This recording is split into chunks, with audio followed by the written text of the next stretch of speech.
الله سبحانه وتعالى هذه الحياة الدنيا مزرعة للآخرة. Dan Allah Subhanahu wa taala menjadikan kehidupan di dunia ini sebagai ladang untuk kita menanam supaya nanti kelak ketika kita meninggal dunia di akhirat kita bisa memanen semua amalan kebaikan yang kita tanam di muka bumi. وجعل فيها التنافس والسباق وقال وفي ذلك فليتنافس المتنافسون.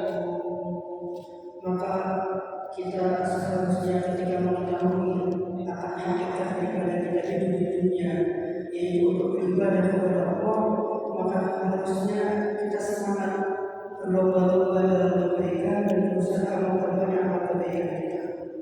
لقد خطب عمر بن عبد العزيز الناس ذات يوم فقال له أيها الناس إنكم لم تخلقوا عبثا ولم تخلقوا من أجل سجدا. Suatu ketika Imam Umar bin Abdul Aziz pernah mengatakan kepada kaumnya, wahai manusia, sesungguhnya kalian semua ini diciptakan oleh Allah Subhanahu wa taala tidak sia-sia, tidak ada tujuannya, artinya diciptakan bukan tanpa tujuan. Allah menciptakan kita semua tujuannya untuk beribadah kepada Allah Subhanahu wa taala. وإن لكم معادا ترجعون فيه من فصل القضاء. Kita semua akan dikembalikan kepada Allah Subhanahu wa taala. فخاب وخسر واشترى ظليلا بكامله.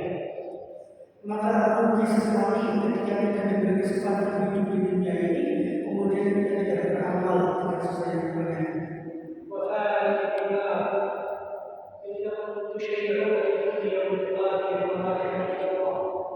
قد فرق الأحباب ومسد التراب وضعوه في مكانه غير ممسد ولا ممسد.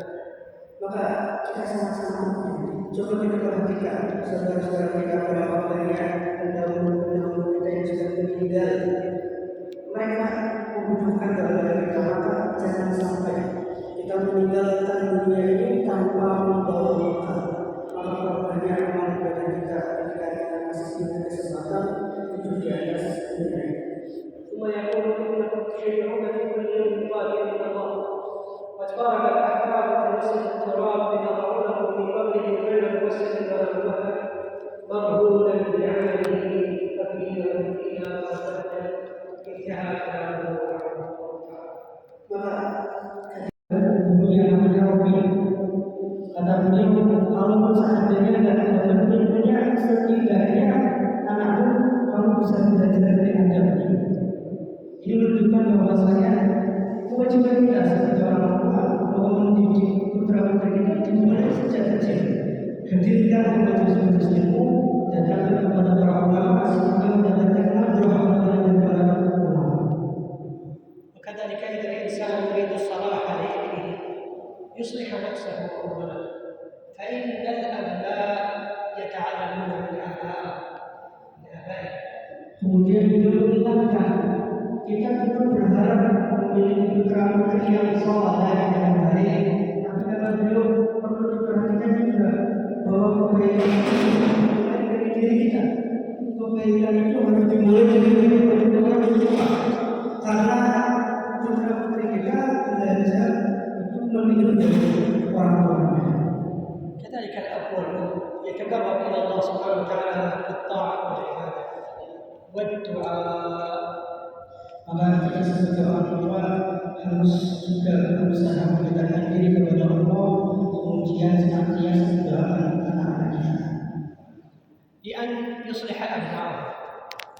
supaya didoakan supaya anak kita menjadi lebih baik, menjadi putra-putri yang saleh-saleh. الأنبياء كان يدعو أصلح لي في ذريتي إني تبت إليك. Sebagaimana kebiasaan para nabi terdahulu, para anbiya, mereka semua itu rajin mendoakan putra-putri, Rabbi aslih dzurriyyati, ya Allah perbaiki keturunan. وكم من الجميل أن ترى ولدك حافظا للقرآن يأتي يوم القيامة شفيعا لأبي وأمه يلبس أباه وأمه تاج الوقار. Apakah bapak ibu di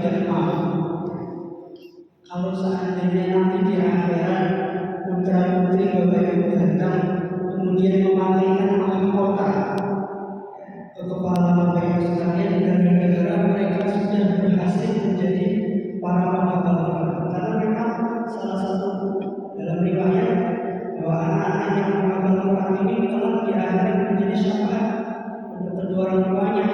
Anak-anak ini akan memakai mahkota ke atas kepala orang tuanya.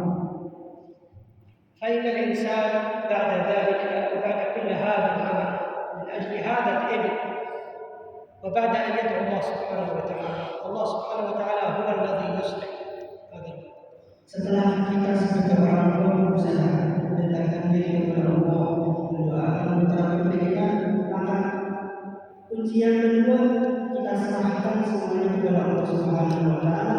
Biarkan Allah yang mengatur, yang memperbaiki anak kita.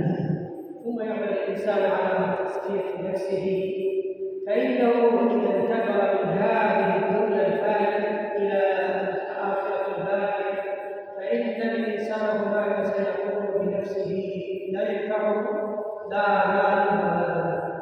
Dan yang terpenting juga kita berusaha untuk tazkiyatun nafs, membersihkan jiwa kita, hati kita